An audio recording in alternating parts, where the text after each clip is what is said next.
The Judgment Hall stood at the edge of the Korath Empire's capital station, a structure carved from crystallized stardust that reflected every spectrum of light. Vexa pressed her clawed hands against the obsidian floor in the traditional posture of submission. Around her, the Council of Navigators sat in their elevated thrones, each one draped in the ceremonial robes that marked them as the Empire's finest minds. She had known this moment would arrive eventually.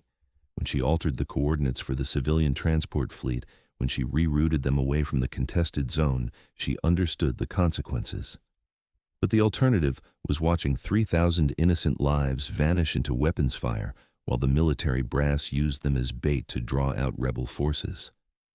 Vexa of the Korath bloodline, the High Navigator began, her voice reverberating through the crystalline walls. You stand accused of treasonous navigation, endangerment of military operations, and violation of the Navigator's oath. Your actions delayed a critical strategic maneuver and allowed enemy forces to escape.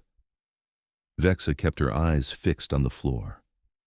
Among the Korath, direct eye contact with superiors was an act of challenge. She had challenged enough already. The prescribed punishment for your crimes is molecular dissolution, the High Navigator continued. Several beings in the observation gallery made sounds of approval, their chittering filling the chamber like static. However, your previously unblemished service record and the age of your first offense have been noted. We offer you an alternative sentence. Vexa's 3 hearts skipped in sequence. Alternative sentences were rare, usually reserved for political maneuvers or impossible tasks meant to result in death anyway. You will serve as an indentured navigator for a developing species of our choosing for a period of 7 standard cycles. You will provide your services without compensation, without rank, and without the protection of the Empire. If you refuse, dissolution will proceed immediately. 7 cycles. Vexa's mind calculated quickly. 7 cycles versus complete atomic dispersal. But serve which species? The Korath prided themselves on their navigational superiority, on their ability to chart paths through dimensions that other species could barely perceive. They would never send her somewhere easy. We have assigned you to a human vessel, the High Navigator announced. The gallery erupted. Some beings laughed with genuine amusement, others made sounds of horror. Vexa felt her scales contract involuntarily, a physical response to fear she could not suppress. Humans. The reckless ones. The species that had discovered faster-than-light travel through what the rest of the galaxy considered dangerous improvisation rather than proper science. They navigated by instinct and risk-taking rather than precise calculation. Their ships had the highest accident rates in known space. Stories about human navigators spread through the galaxy like warnings about natural disasters. To serve on a human vessel meant accepting chaos as a way of life. It meant abandoning everything the Korath held sacred about the art of navigation. Many considered it worse than dissolution. Do you accept this sentence? The High Navigator asked. Vexa thought of the 3,000 civilians whose lives she had saved. She thought of her family, who had already removed her name from their lineage records. She thought of the truth she had chosen over obedience. I accept, she said, her voice steady despite her terror. The processing took hours. They removed her navigator's insignia, burned her rank tattoos with cold light, and implanted a tracking device that would monitor her location and vital signs. The technicians who handled her were efficient and impersonal, treating her like equipment being prepared for transport. She sat alone in the holding cell, her 3 arms wrapped around her torso, watching the stars through a narrow viewport. The Korath believed in precision through discipline.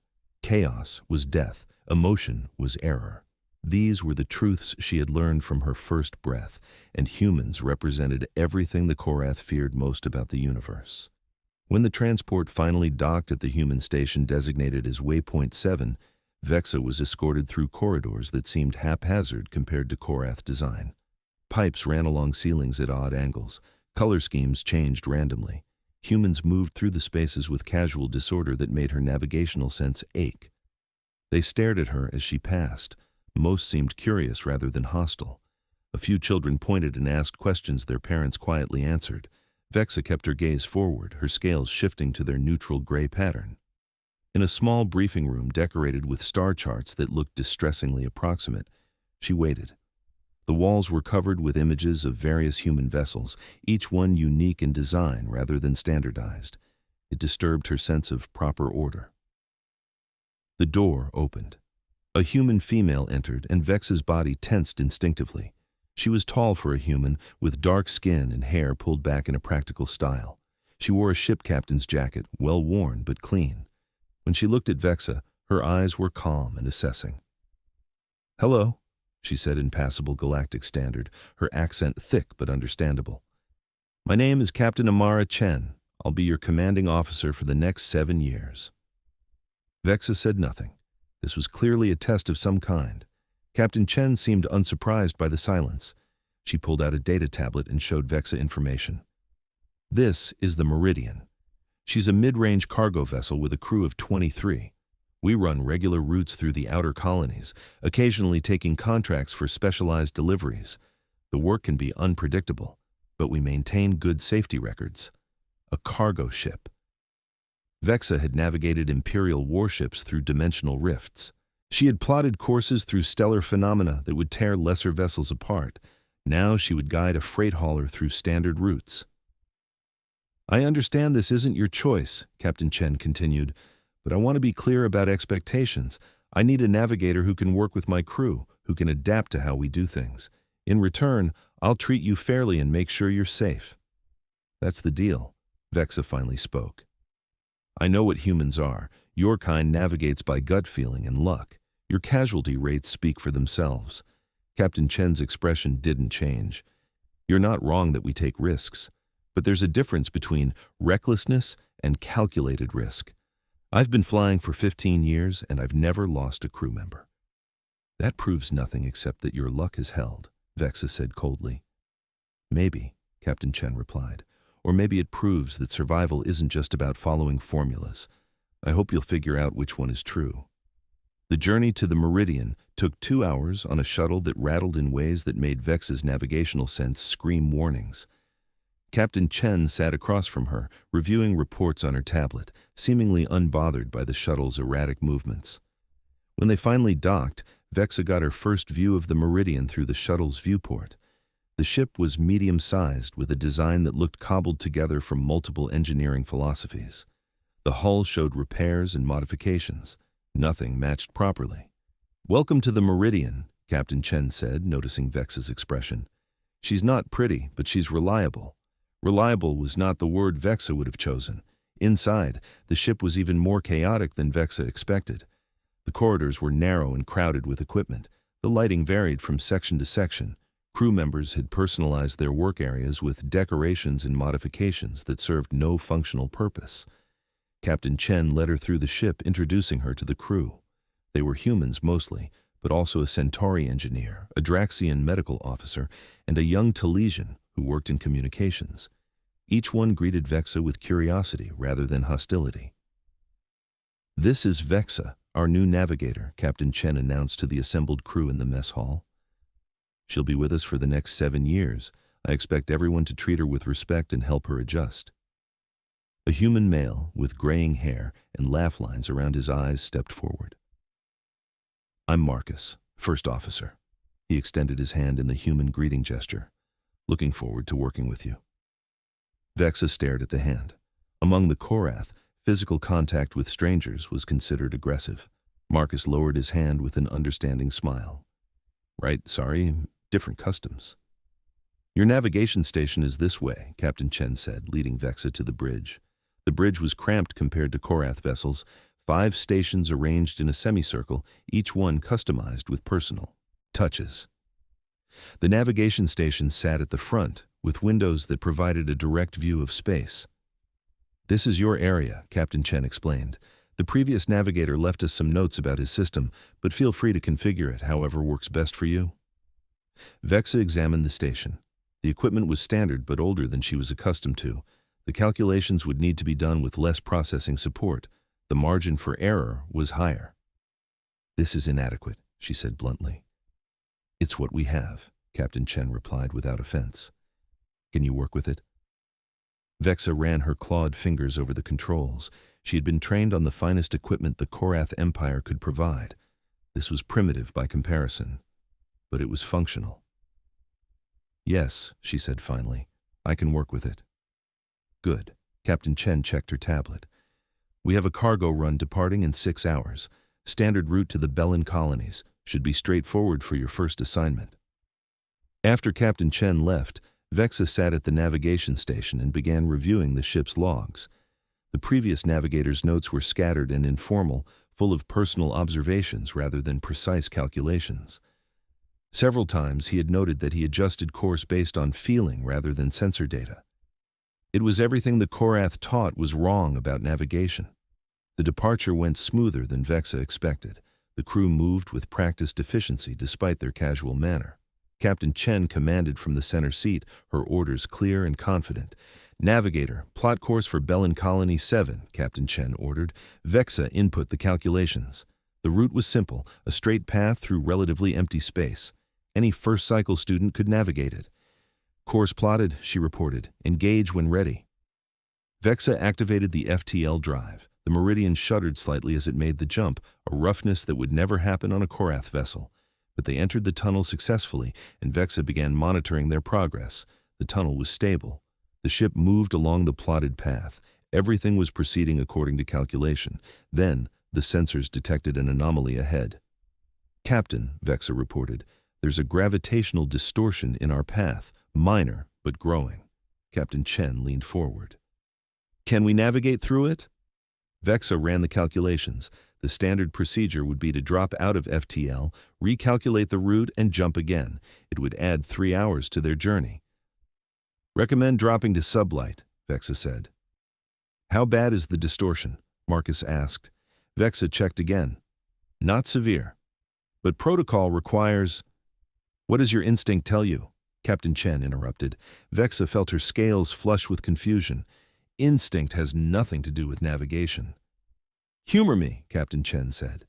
"If you had to make a gut call, could we ride through it?" Vexa studied the data. The distortion was growing but predictably. The tunnel walls were stable. If she adjusted their angle by 0.03 degrees and increased power to the forward shields. "Theoretically, yes," she admitted. "But it would be risky." "Everything's risky," Captain Chen replied. "The question is whether the risk is manageable. What do you think?"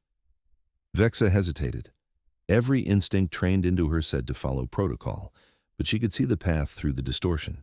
She could feel it in her navigational sense, that innate ability that all Korath possessed but were taught to suppress in favor of pure calculation. "I believe we can manage it," she said slowly. "Then adjust course and take us through." Vexa made the adjustments. She increased shield power and shifted their angle minutely. The Meridian moved into the distortion, and the ship began to shake. "Steady," Captain Chen said calmly. The shaking increased. Alerts flashed on Vexa's console, but the numbers showed they were still within acceptable parameters. The tunnel held. They emerged on the other side 30 seconds later, exactly on course.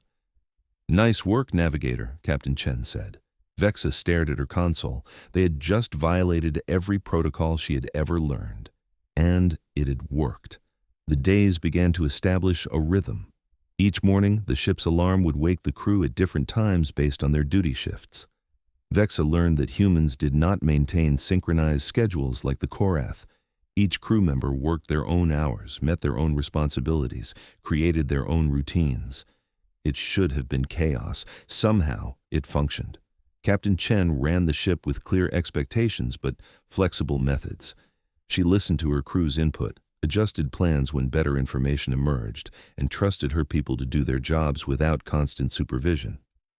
Vexa found herself working longer hours than required, not because anyone demanded it, but because the navigation problems interested her.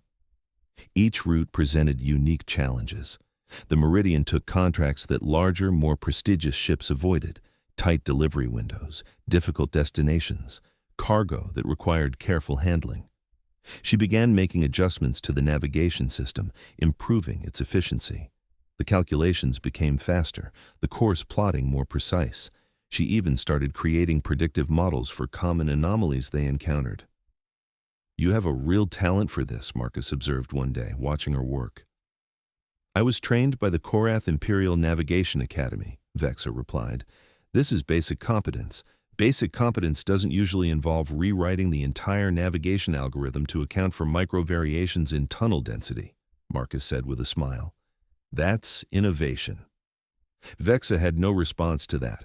3 weeks into the assignment, the Meridian took a contract to deliver medical supplies to a remote mining outpost. The route required navigating through a field of unstable stellar remnants, the kind of environment that made most navigators nervous.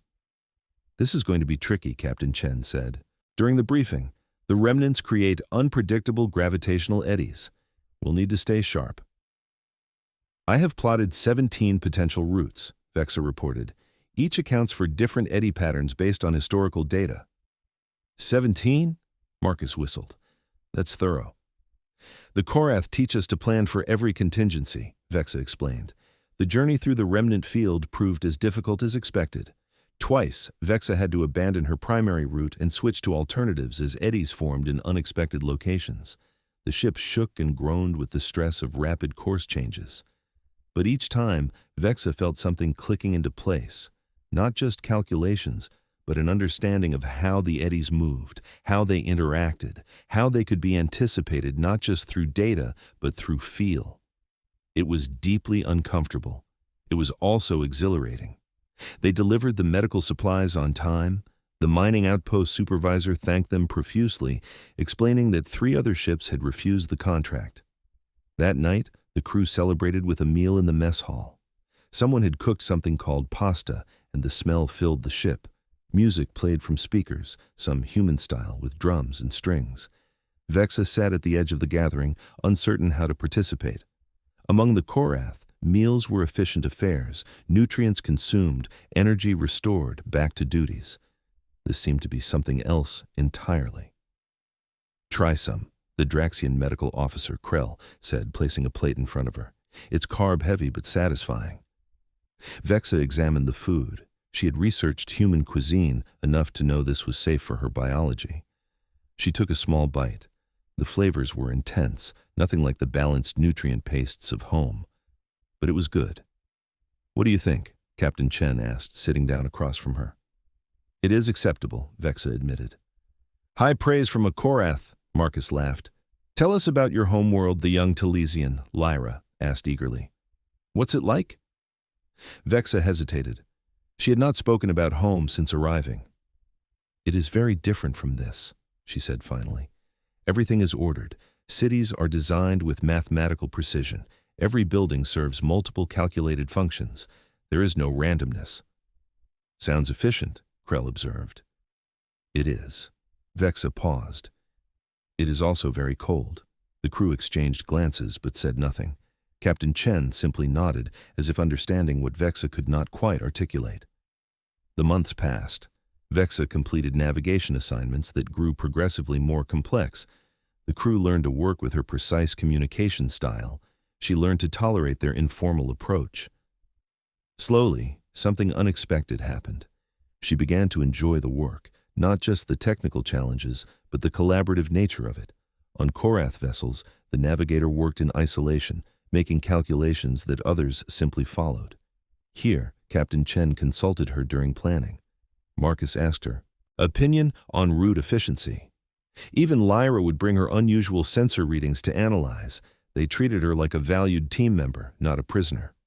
One evening, Vexa was working late on the bridge when Captain Chen arrived with 2 cups of tea. Thought you might want some company, the captain said, offering 1 cup. Vexa accepted it carefully. This was a human custom she had learned.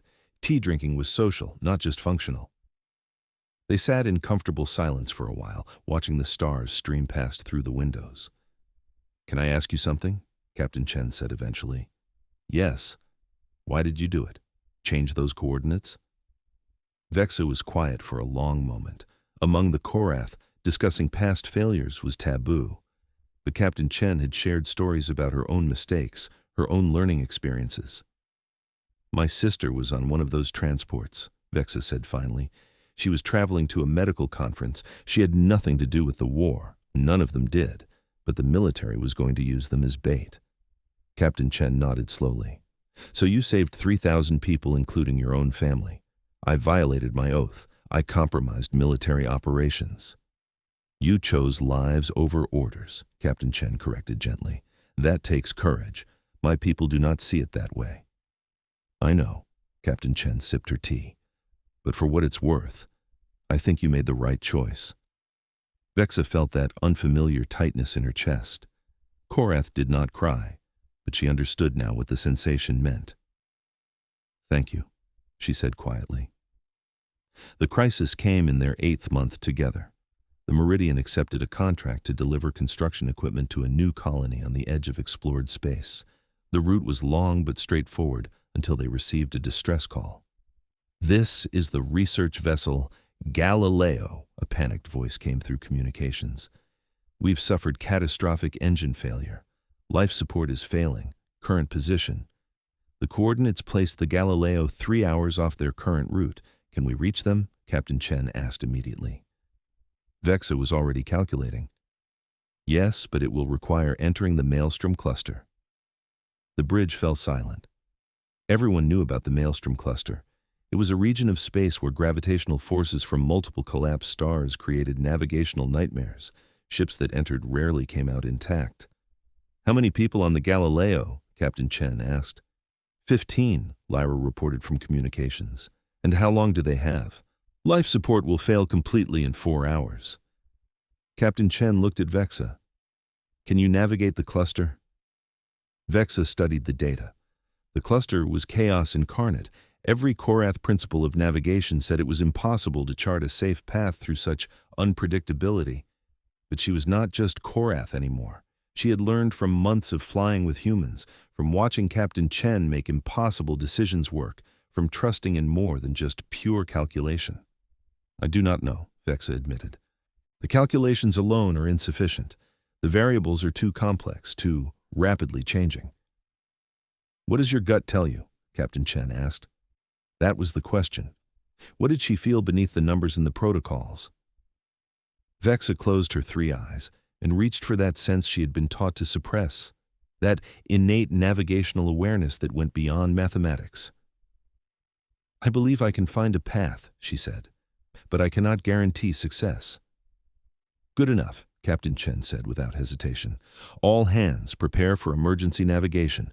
We're going into the cluster. The crew moved with practiced efficiency. Shields powered to maximum. All non-essential systems shut down. Every person strapped into their stations. Vexa began plotting. But this was different from any navigation she had done before. The numbers were just the starting point. She had to feel the path, sense the flows of gravity, predict the unpredictable. Entering the cluster, she announced. The Meridian shuddered as they crossed the boundary. Immediately, gravitational forces began pulling at the ship from multiple directions. Alerts screamed across every console. Vexa's hands moved across the controls. Left 0.2 degrees, right 0.5, down 3. Each adjustment made by instinct as much as calculation. Hull stress at 60%, Krell called out. Keep going, Captain Chen said calmly. The ship bucked and twisted. Vexa could feel the forces trying to tear them apart, but she could also feel the currents, the paths between the deadly gravity wells. Her navigational sense had never been so alive. It was terrifying and beautiful. Hull stress at 75%. How much further? Captain Chen asked. 2 minutes, Vexa replied, her voice strained. Those 2 minutes felt eternal. The ship groaned and shook, systems failed and rerouted. But Vexa held the path, threading between gravitational forces that should have crushed them. They emerged from the cluster exactly where Vexa had aimed. The Galileo appeared on sensors, its lights flickering weakly. Got them, Lyra announced with relief. The rescue took another hour. The Meridian carefully matched the Galileo's trajectory, extended docking tubes, and evacuated all 15 researchers. Their vessel was beyond saving, its reactor moments from complete failure. As the last researcher was brought aboard, the Galileo exploded silently in the void. That was too close, Marcus breathed. But we made it, Captain Chen said. She looked at Vexa with something like awe. That was the finest piece of navigation I've ever seen. Vexa could not speak. Her 3 hearts were racing. Her scales had shifted through every color pattern from stress, She had just done something that should have been impossible. And it had worked. That night, after the rescued researchers were settled and the ship was back on course, Vexa stood in the observation deck alone. Through the large windows, stars spread in every direction. She had navigated the Maelstrom Cluster. She had trusted instinct over pure calculation. She had done something no Korath navigator would ever attempt. And she had saved 15 lives. The door opened behind her. Captain Chen entered quietly. "How are you doing?" the captain asked. "I do not know," Vexa admitted. "I violated everything I was taught, navigation by feeling, by instinct. It should not work." "But it did work." "Yes." Vexa turned to face her. "Why did you trust me? You knew the risks. You knew I had never attempted anything like that before." Captain Chen smiled. "Because I've watched you grow these past months. I've seen you learn to balance calculation with intuition. I knew you could do it. I could have killed us all. You could have. That's what trust means, believing in someone even when there's risk." Vexa felt that tightness in her chest again. "The Korath do not think this way." "I know." Captain Chen moved to stand beside her at the window. "But you're not just Korath anymore. You're part of this crew. You're learning new ways of being. Is that acceptable? To change so fundamentally? That's up to you to decide. But from where I'm standing, the changes look good." They stood together in comfortable silence, watching the stars. The rescued researchers departed at the next station, each one thanking the Meridian's crew profusely.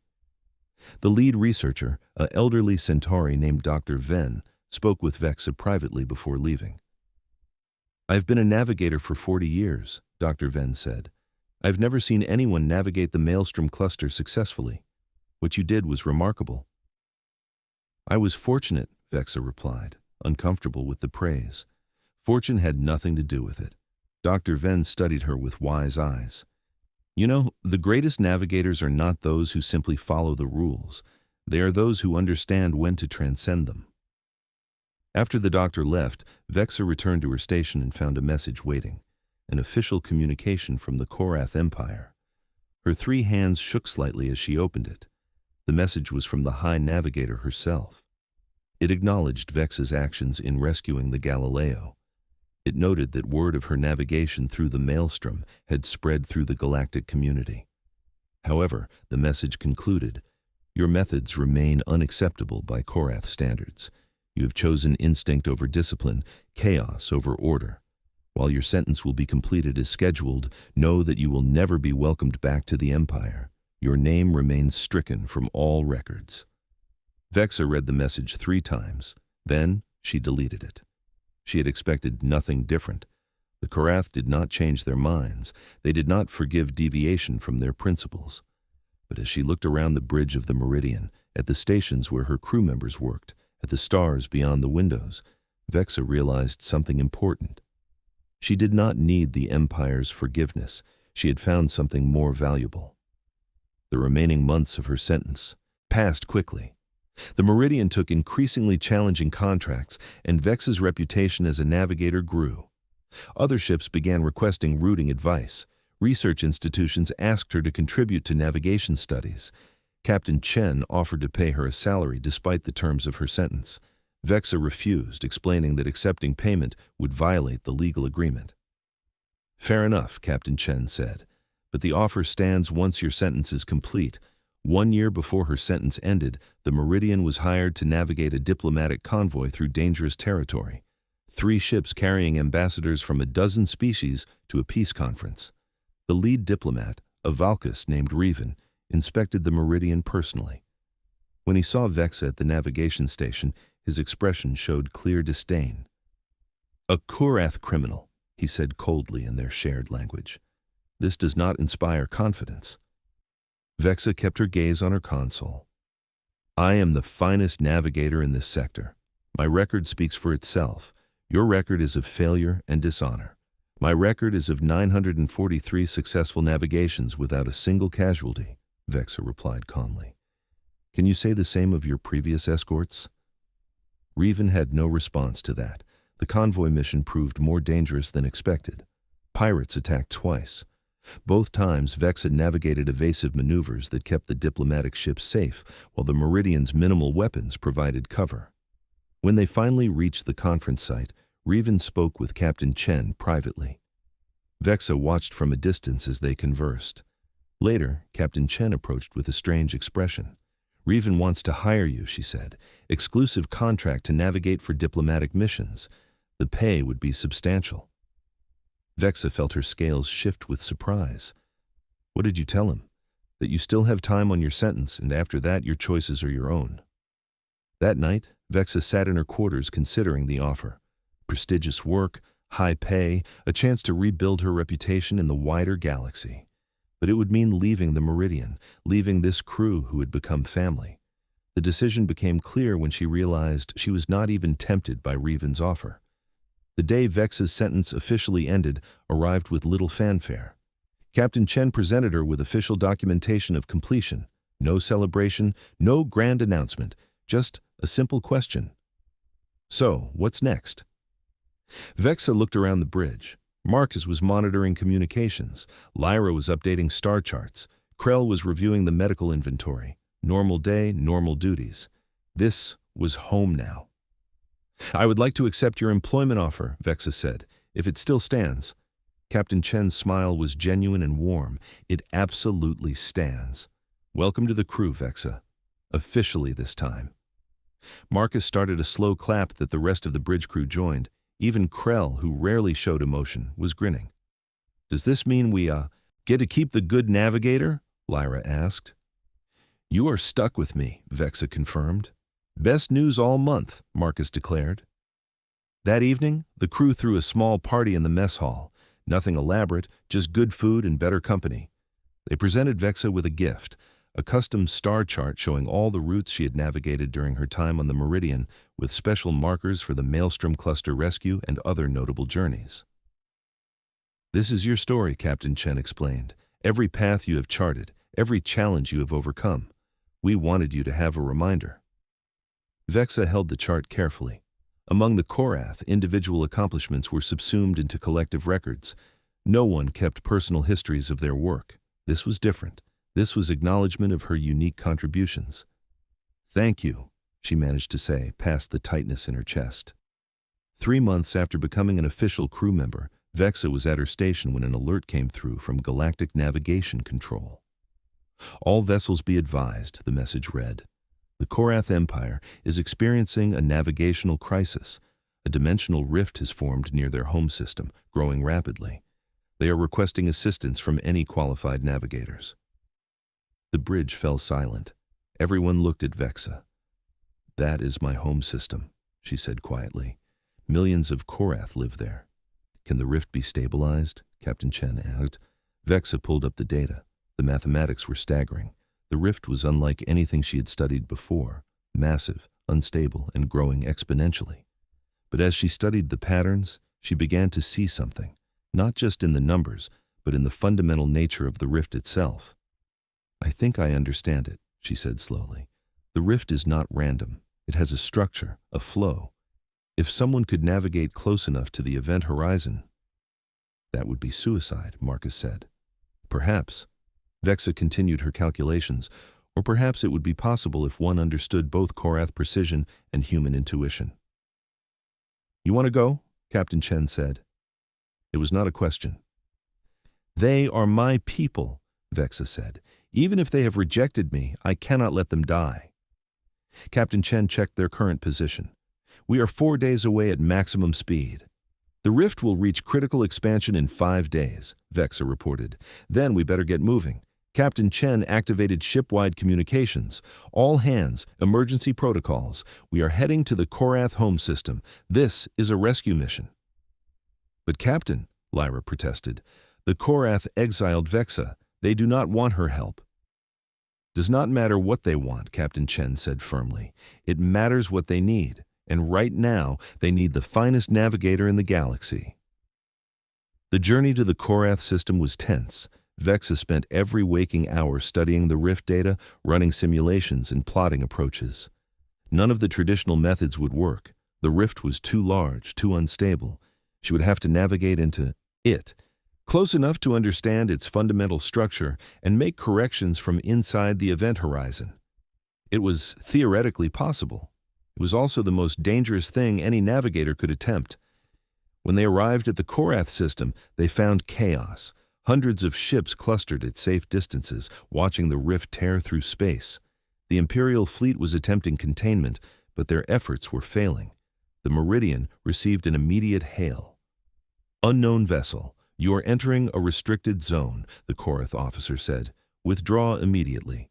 This is Captain Amara Chen of the Meridian. We have a navigator who believes she can stabilize the rift." The officer's image shifted as he saw Vexa at her station behind Captain Chen. "The traitor," he said with disgust. "The expert," Captain Chen corrected coldly. "Now either let her try or watch your homeworld die. Your choice." A new face appeared on the screen. The High Navigator herself.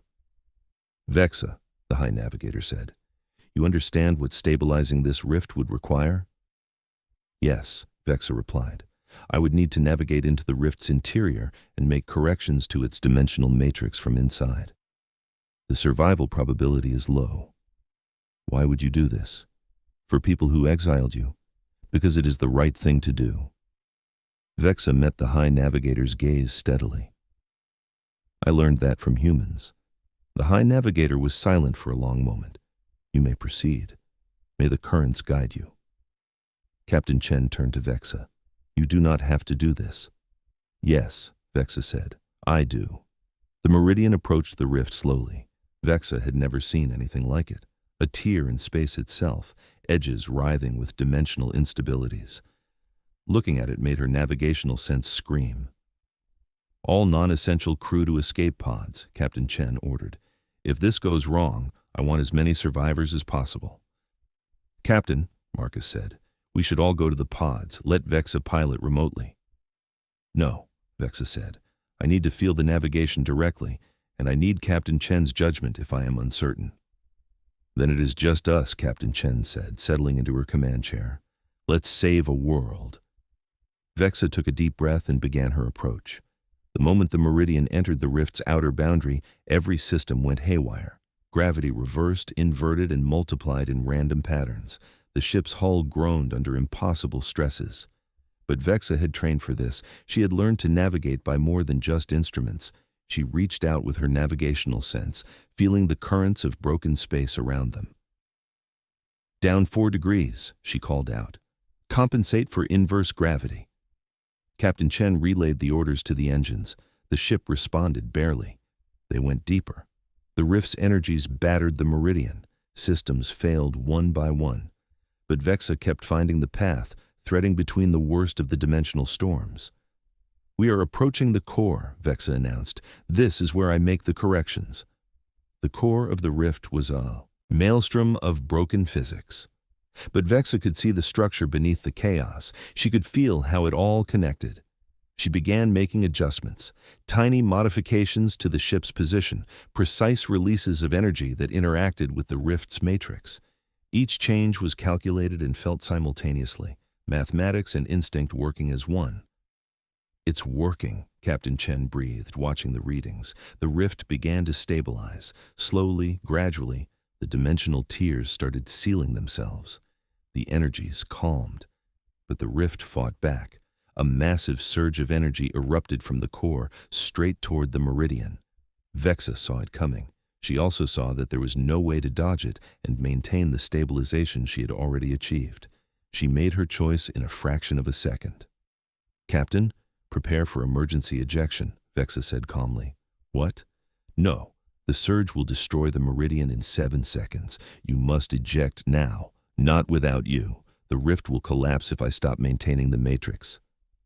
Vexa worked her controls with all 3 hands. "But you can survive this. Go."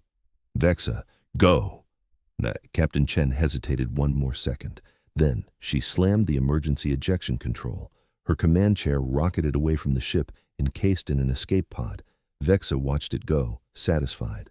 Then she turned back to the rift and poured every bit of her skill, her knowledge, her instinct into one final navigational calculation. The surge hit the Meridian full force.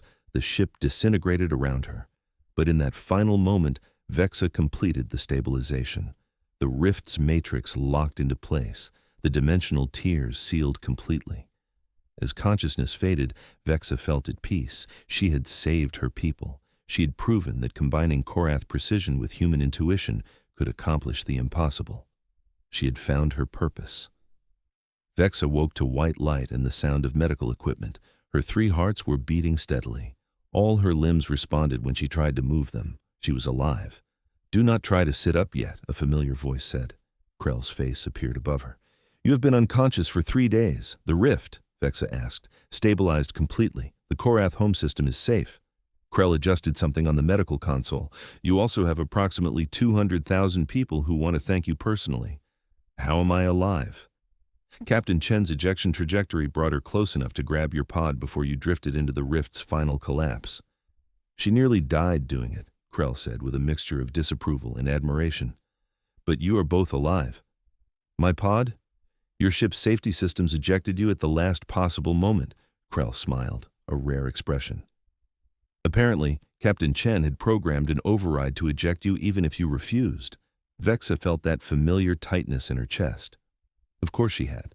Over the next days, as Vexa recovered, the full impact of what she had done became clear.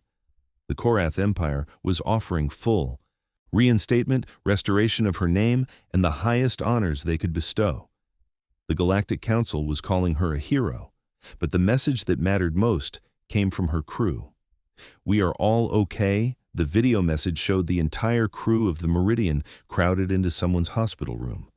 Captain Chen's arm was in a sling, but she was smiling. "And we cannot wait for you to get back to work. These temporary navigators are terrible." Vexa watched the message 3 times. When the Korath High Navigator visited her personally, Vexa listened to the offer of reinstatement politely. Then she declined. "I understand your culture now," Vexa explained. "I understand your ways. But I have found a different path, one that values precision and intuition, discipline and improvisation, calculation and feeling. You would stay with the humans?" The High Navigator sounded genuinely confused. "I would stay with my crew," Vexa corrected. "They happen to be mostly human, but that is not why I choose them. I choose them because they showed me how to be more than I was taught I could be. You have changed, yes, and I am better for it." When Vexa finally returned to the Meridian, the ship was in dock being repaired. Most of the damage from the rift had been superficial, but the old girl needed some care. The crew threw another party. This one was loud and chaotic and perfect. "Welcome home," Captain Chen said, raising a glass. "Home," Vexa repeated, and realized it was completely true. 5 years later, Vexa stood in the navigation classroom of the newly founded Institute for Integrated Navigation. The students before her represented a dozen different species, each one learning to combine their cultural approaches with techniques from other worlds. "Navigation is not just mathematics," Vexa told them, "and it is not just instinct. It is both working together. It is understanding the rules well enough to know when to transcend them." A young Korath student raised a tentative hand. "But our people say—" "I know what our people say," Vexa interrupted gently. "I was taught the same things, but I learned something important. Greatness comes not from rigid adherence to one way, but from the wisdom to integrate the best of many ways." She pulled up a star chart showing the Maelstrom Cluster. This was thought impossible to navigate. But by combining Korath precision with human intuition, I found a path. Not because I abandoned my training, but because I enhanced it with new understanding. The students leaned forward, fascinated. After class, Captain Chen was waiting. She had been promoted to admiral now, overseeing a fleet of diplomatic vessels, but she still visited whenever she was in the sector. "Good lecture," Captain Chen said. "I learned from the best," Vexa replied. They walked through the Institute's corridors, passing classrooms where other instructors taught everything from Talesian sensor techniques to Draxian emergency protocols. "Did you ever imagine this?" Captain Chen asked, "when you were first assigned to the Meridian?" Vexa considered the question. "No, I expected punishment and pain. I found purpose and family instead. That is what humans do best." Captain Chen smiled. We find ways to turn impossible situations into opportunities. You taught me that navigation is not just about plotting courses through space, Vexa said. It is about plotting courses through life, finding paths between who we are and who we can become. Now, you sound like a philosopher. I sound like someone who has learned that the greatest journeys are not measured in distance, Vexa corrected. They are measured in growth. That evening, Vexa stood in her office looking at the same star chart the crew had given her years ago. But now it extended far beyond those first routes. It showed every journey, every lesson, every moment that had transformed her from an exiled navigator into a teacher who helped others find their own paths. She had been sent to humans as punishment. She had expected to find cruelty, chaos, and confirmation of everything she had been taught about them. Instead, she found kindness. She found a crew who treated her with dignity, a captain who believed in her potential, a family who accepted her completely. And she found herself. The galaxy still debated about humans. Some called them reckless, others called them inspirational. Arguments continued about whether their approach to navigation in life was genius or madness. Vexa knew the truth. Humans were capable of something that surpassed either extreme. They were capable of synthesis, of taking the best from multiple sources and creating something new, something better. They were capable of showing exiles that they could find new homes, criminals that they could find redemption, lost souls that they could find purpose. That was the real power of humanity. Not weapons or technology or even their famous intuition. Just the simple, profound, revolutionary ability to see potential where others saw only problems, to offer kindness where others offered only judgment, to build bridges where others built only walls. And it changed everything.